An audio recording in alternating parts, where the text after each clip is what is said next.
Alright, so this is going to be basically like my story of how I got into cars. So, in the very beginning, um, so how I started to like make money and stuff like that, because my parents didn't really want me getting a job when I was younger, was I used to play RuneScape and Millsberry and Neopets and a whole bunch of games. What I used to do was acquire as much of the gold and items and everything like that that I could. Maple Story as well, Maple Story especially. And then I used to sell items and sell gold and stuff like that, which is wrong, but I did it anyway. But anyhow, that's what I did to make money. So it got to the point where I was also playing Yu-Gi-Oh! And Yu-Gi-Oh! Was actually how I bought my first car. So what I did was I used to play at the library and used to play for cards and used to buy cards and trade cards and sell cards and go to the flea market and, you know, barter and all that kind of stuff. So then I got to a point where I got bored of Yu-Gi-Oh! Didn't care for anime and stuff like that anymore. So I sold all my Yu-Gi-Oh! cards. Well, not all my Yu-Gi-Oh! cards. I sold all my spare Yu-Gi-Oh! cards. And that got me about $1,000. And my dad and I bought my uncle's Sc400. The Sc400, that was actually a pretty quick car. Like, for something big and boat-like like that, such a big boat of a coupe, that thing was actually a pretty nice car. Granted, it wasn't maintained well because it was beat on and they used to drive it with low oil and stuff like that before I got it. So we didn't have that for too long. We ended up selling it, and then we bought a Toyota Corolla for like $95 off one of my dad's like coworkers. And we had that for a little while, and one random day, like after like a year and a half or two of owning it.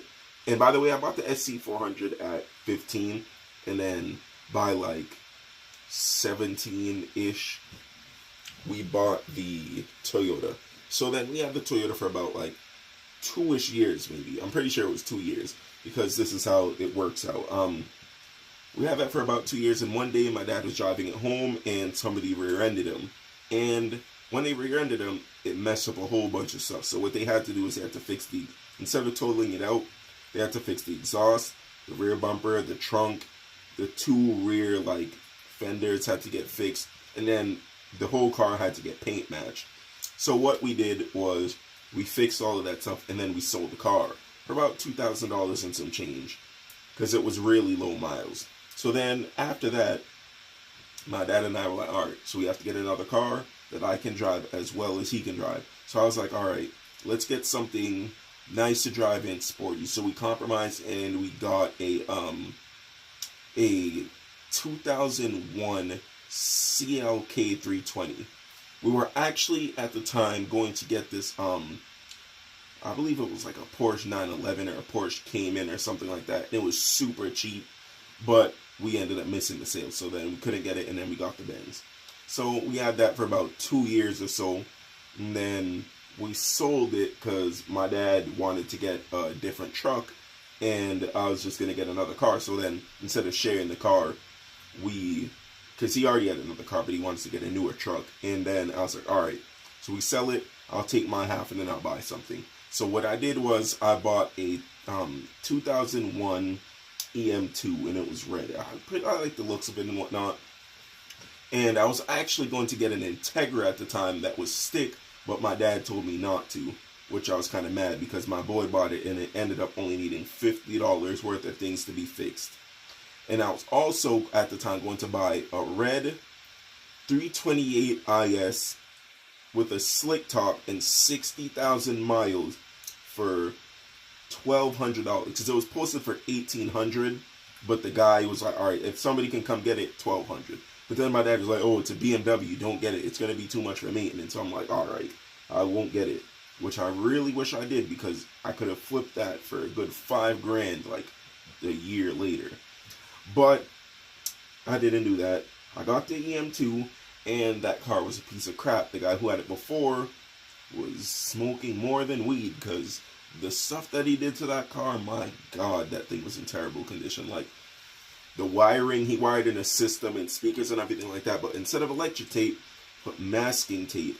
Masking tape is made out of paper, and blah blah blah. So he just put in a regular single din radio when I bought it, and then he took out his speakers and his system and then gave it to me. So one day I'm driving on the highway after fixing a whole bunch of stuff, front bearing, brakes, alternator, belt, I fixed a whole bunch of stuff on the car, and I don't even want to get into it because that was literally the worst L I've ever taken in my whole life. All the money I made and saved to mod it went into fixing stupid things.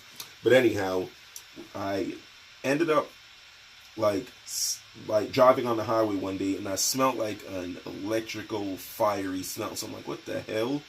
And then the radio just like died. So I'm like, what the hell is that? So like I pulled the radio out, and like flames shot out of this hole where the radio was, and it like all the tape and everything was like, because the guy taped it up with masking tape, so it eventually caught on fire.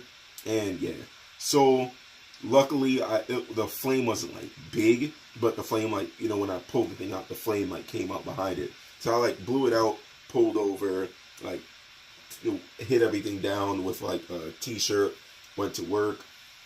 At that time I was working at this like consignment store or whatever, but throughout the whole time I never really like had jobs for long, because I was also always an independent worker. Like I always worked for myself. But anyhow, it was like, yeah, this is the last straw. I'm selling this car.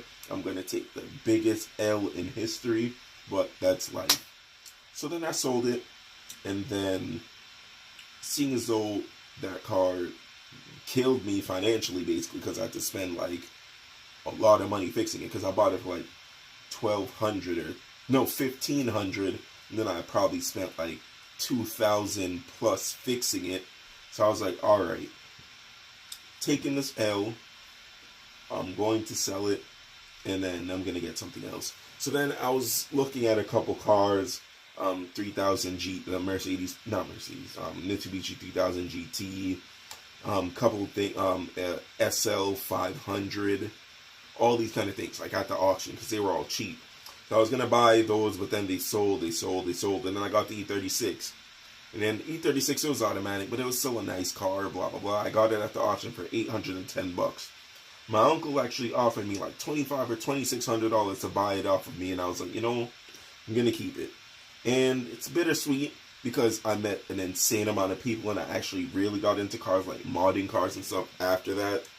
Because like Matt and my boys, they used to mod their cars, like JD with the yellow RSX. Back then it was silver and stock, and stock engine wise, but it was lowered, and then it had wheels, and then he plastic dipped it white and slammed it on BCs, had some like Celine reps and stuff like that. But like all of my boys had like pretty nice modded cars, so I was like, all right, I have to do this too. So I bought Racelands, and then I straight piped it. Went through probably like 12 sets of wheels when I had the E36. Wide bodied it, put the wing on it. Did the headlights, the front bumper, side skirts, splitters, made that diffuser, did a whole bunch of stuff. Got into posting like YouTube videos of the car, because I had a YouTube channel like years ago that was on like how not to get scammed, tutorials, RuneScape videos, fashion videos, skits, stuff like that. But then wake up now, people, they got jealous because I exposed them, and then they flag spam my account. But anyhow, that's extra. So then it comes into this YouTube account, which is all the stuff that I do now. But basically, it's like this. After, you guys know, with the E36, I was going to put the Pandem kit on it and the work VSKFs. But then it was too much rust and stuff like that. So literally in 3 days, I went from the wide-bodied car with the wheels and everything to fully parting it out, back to basically stock, and then I took out like my seats and my harnesses. I sold everything. I made a good like $2,500 profit off of the parts from the E36. Now, not only did I sell them to everybody for cheap, but I made a good profit. So basically I made up for the L that I took on the EM2. So, that's some good karma. Thank you. I was always appreciative of that. And before I get into the Z, which you guys know, because I was not even a year ago, 8 months or 6 months before I bought the Z, My bad, camera shut off. But what do you call it? So as I was saying, 6 months or 8 months before the Z, I posted a black Rocket Bunny 350Z on Work Equip's like goals. So I was like, by my 25th birthday, my present, well, not buy it, but for my 25th birthday, I want to buy myself a 350Z. So I was going to keep the E36 and do all the Pandem stuff, but that didn't pan out. So it comes to that time where it was when I parted out in 3 days, and then I ended up getting the Z like a week later, which is crazy because I made so much money off the E36 that I was able to buy one way ahead of schedule. So, and then it actually happened to, like, I was supposed to bag and wide body the car this coming summer. That was supposed to be my summer project, but I ended up being a little bit more successful than I planned, and I didn't take one of the trips, so I was able to wide body and bag the car, like, for my birthday, basically. Like, buy my birthday present to myself was bagging and wide bodying the car. So I was able to do all that, and I was just like, damn. Like, I was way ahead of schedule, so it's just like, what's next? So, like I mentioned in one of the other videos, is that I want a 135i. Actually, and it just so happened that the 135i that I want to buy is being for sale now, so hopefully it still stays up for like a couple more months and I'll be able to buy it, but that's probably not going to happen because it's really nice, and 135i sell quick. But if it doesn't, the 135i that I buy, it'll be a nice surprise to the channel. But yeah, hopefully I do that. But if not, I may change my mind and I may end up getting something automatic or something like a SL500 or like one of the old ones, or an SL55, like one of the newer ones. Like if I can find one for a good price, I'll definitely buy one. Like even at auction or something, or one with the salvage title that runs, then something like that. You never know. Like I really don't know what I want. I also like the 650i's. Like those things are really nice. Like a big coupe, and that has like the nice V8 engine or something like that. I don't know. Like I don't know what I'm gonna get. Maybe even the 335 or something. But I'll have like the 350Z as a show car, and then I'll have like if I get the 135i or even the 335, it'll be like the race car or the street car, whatever. But yeah, like who knows what's gonna be next. But what I wanted to do with this video is like open like a discussion. Like how did you guys get into cars? Like what's your story? What you can do is like leave it in the comments, or another thing you could do is make a response video and comment the link and into the comments of the videos, and I'll watch it and then I'll respond there. But that's what I want to do. I want to know what got you guys into cars. But yeah, probably I'll even elaborate on like each individual situation a little more in like future videos and stuff like that. But yeah, seeing as I'm kind of sick, I haven't really been able to do much car things outside and whatnot. But yeah, it's coming soon. Hopefully this week I can do my first sponsor video, and that's going to be pretty cool. So stay tuned for that. Thanks for watching.